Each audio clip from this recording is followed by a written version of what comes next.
કેશોદ નગરપાલિકા હસ્તના 3 કરોડથી વધુના ખર્ચે નવનિર્માણ થયેલ બગીચામાં સુવિધાઓનો અભાવ. પીવાના પાણીની બેસવા માટે બાગડાની સુવિધાનો અભાવ જોવા મળે છે અને માત્ર 3 દિવસમાં જ બાળકો માટેની રાઇડ્સ તૂટી ગઈ.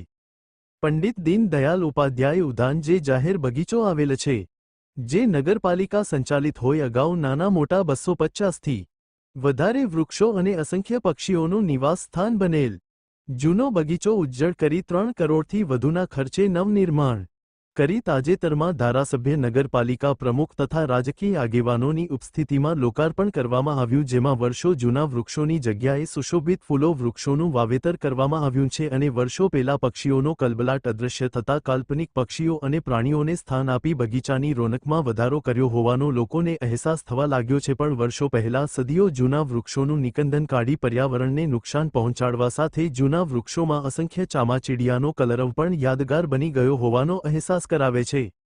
નવનિર્માણ બગીચામાં પીવાના પાણીનો અભાવ જોવા મળતો હોવાનું લોકો જણાવી રહ્યા છે. એ ઉપરાંત રાત્રિના સમયે ફૂટપાથ સહિત લાઇટિંગની વ્યવસ્થાનો અભાવ તથા સિનિયર સિટીઝનો માટે બેસવાની બેન્ચ, બાકડા સહિત બેઠક વ્યવસ્થાનો અભાવ હોવાનું પણ લોકો જણાવી રહ્યા છે. ડસ્ટબિનની પણ આવશ્યકતા મુજબ સુવિધા ઉપલબ્ધ ન હોય તેમજ નાના બાળકોની રાઇડ્સમાં મોટા લોકો બેસતા હોવાથી રાઇડ્સને નુકસાન થતું હોવાનું પ્રાથમિક અનુમાન લગાવવામાં આવી રહ્યું છે. ત્યારે બાળકોની રમતગમતની જગ્યાએ સિક્યોરિટીની નિમણૂક કરવામાં આવે તેવી લોકમાં ગોઠવા પામી છે.